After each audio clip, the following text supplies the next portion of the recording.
नमस्ते दोस्तों, मैं हूँ तितली। कहानी सबको अच्छा लगता है। कहानी सुनने से थोड़ा माइंड फ्रेश हो जाता है। कहानी से हमको बहुत कुछ सीखने को मिलता है।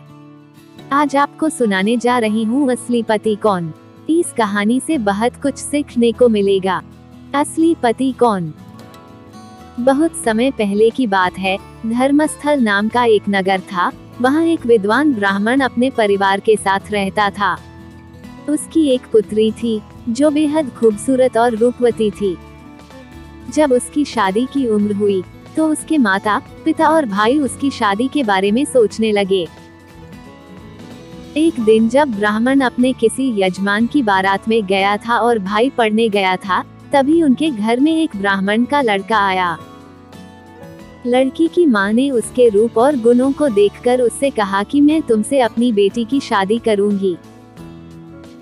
दूसरी तरफ उधर ब्राह्मण पिता को भी एक दूसरा लड़का मिल गया और उसने भी उस लड़के को बेटी की शादी का वचन दे दिया। अब ब्राह्मण का लड़का जहाँ पढ़ने गया था, वहाँ वह भी एक लड़के से यही वादा कराया।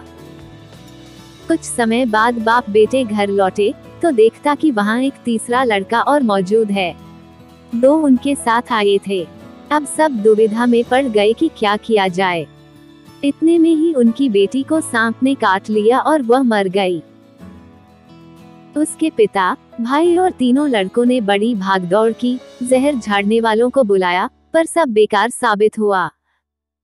अंत में दुखी होकर वे उस लड़की को शमशान ले गए और क्रियाकर्म कराए।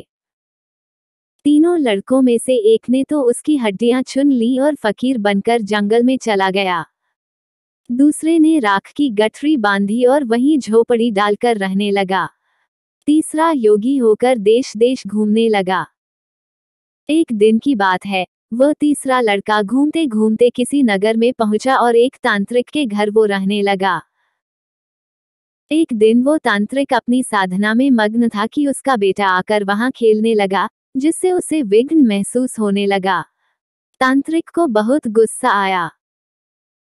उसने अपने बेटे को झिड़का, मारा पीटा, फिर भी वह न माना तो ब्राह्मणी ने उसे उठाकर जलते हवन कुंड में पटक दिया। लड़का जलकर राख हो गया। ब्राह्मण क्रोधित हो उठा। उसने घरवालों से कहा, जिस घर में ऐसे कठोर दिल वाले राक्षसी लोग हों, वहां मैं अब नहीं रह सकता। इतना सुनकर वह तांत्रिक भीतर गया और विद्या की पोथी लाकर एक मंत्र पढ़ा। जलकर राख हो चुका लड़का फिर से जीवित हो गया। यह देखकर ब्राह्मण ने उससे पूछा कि यह कैसे किया, तो तांत्रिक ने कहा विद्या से। ब्राह्मण सोचने लगा कि अगर यह पोथी मेरे हाथ पड़ जाए तो मैं भी उस लड़की को फिर से जीवित कर सकता हूँ। इसके बाद उसने भोजन किया और वहीं ठहर गया। जब रात को सब खा पी कर सो गए तो वह ब्राह्मण चुपचाप वो पोथी लेकर चल दिया। जिस स्थान पर उस लड़की को जलाया गया था, वहां जाकर उसने देखा कि दूसरे लड़के वहां बैठे बातें कर रहे हैं। इस ब्राह्मण के यह कहने पर कि उसे संजीवनी विद्या की पोथी मिल गई है और वो मंत्र पढ़कर लड़की को जिंदा सकता है, उन दोनों ने हड्डियां और राख निकाली। ब्राह्मण ने जैसे ही मंत्र पढ़ा, वह लड़की जी उठी। अब तीनों उसके पीछे आपस में झगड़ने लगे कि लड़की से शादी मैं करूंगा। इतना कहकर बेताल बोला, राजा, बताओ कि वह लड़की किसकी पत्नी बननी चाहिए।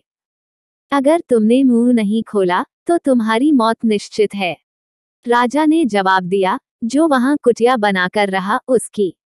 बेताल ने पूछा, क्यों? राजा बोला, जिसने हड्डियां रखी वह तो उसके बेटे के बराबर हुआ, जिसने विद्या सीखकर जीवन दान दिया वह बाप के बराबर हुआ।